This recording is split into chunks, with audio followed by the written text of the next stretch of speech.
La démocratie va mal. Les citoyens français n'ont désormais plus confiance envers la politique. Abstention dans les bureaux de vote, problème du cumul des mandats, de la transparence publique et bien d'autres encore.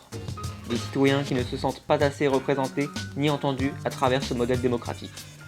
Il y a beaucoup de questions qui se posent aujourd'hui sur le fonctionnement de notre vie démocratique qui est en décalage finalement avec le fonctionnement de la vie citoyenne, la verticalité, la centralisation, le verrouillage aussi de la vie politique qui correspond de moins en moins à une volonté d'engagement de citoyens qui ne souhaitent plus simplement sélectionner et sanctionner leurs gouvernants à intervalles réguliers, mais qui souhaitent pouvoir s'engager dans le débat public et dans le débat politique.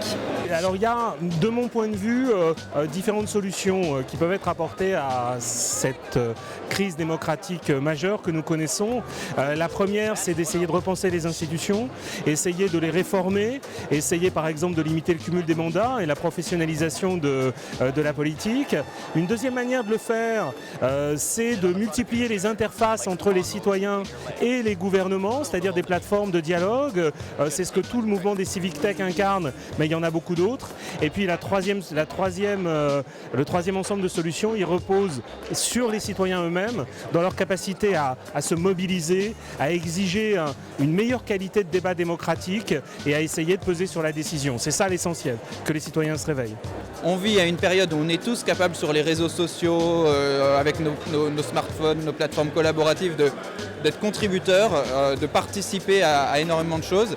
Et les institutions, elles restent verticales, en silo, pyramidales, descendantes, et elles ne sont pas adaptées à ce monde de la fluidité, de l'ouverture.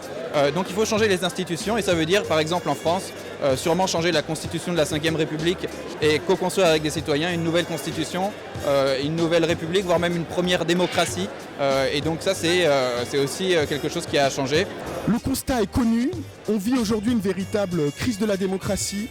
Il y a une crise de confiance des citoyens envers leurs institutions, il y a une crise de confiance des citoyens envers les médias, mais en même temps, sur le terrain, il y a un véritable bouillonnement d'initiatives dans la société civile. Donc on fait quoi ? On dressera à la fois le constat de ce déficit démocratique et on explorera aussi les solutions à y apporter. On va parler de réinventer le vote, notamment pour contrer la montée de l'abstention. Nous parlerons des initiatives citoyennes en politique et de la manière dont les citoyens s'expriment en démocratie. On va parler de la question de la suppression des grandes écoles. On va aussi parler de la réforme des assemblées. En effet, nous allons aborder les différentes solutions, parmi lesquelles la proportionnelle ou encore le Sénat citoyen. On va parler de la transparence publique de nos élus et de la mise en lumière des réserves parlementaires. On va parler des mouvements qui émergent pour réimpliquer le citoyen dans la vie politique.